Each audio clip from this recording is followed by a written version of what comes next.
Hello বন্ধুরা, আপনাদের কাদের কাঁকড়া খেতে ভালো লাগে তারা চটপট এই রেসিপিটা দেখে নিন।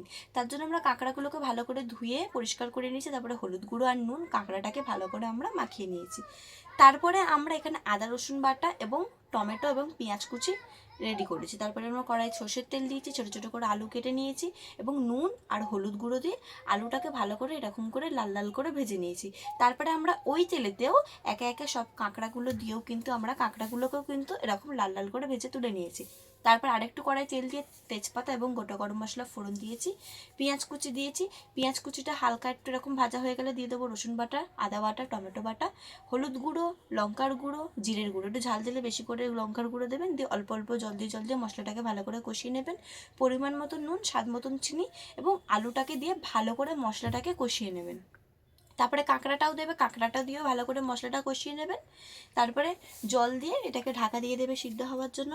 সিদ্ধ হয়ে গেলে খুলবেন, খুলে গরম মশলা দেবেন, দিয়ে নামিয়ে নিলেই রেডি আপনাদের কাঁকড়া। কার কার কাঁকড়া খেতে ভালো লাগে কমেন্ট করে কিন্তু অবশ্যই বলবেন।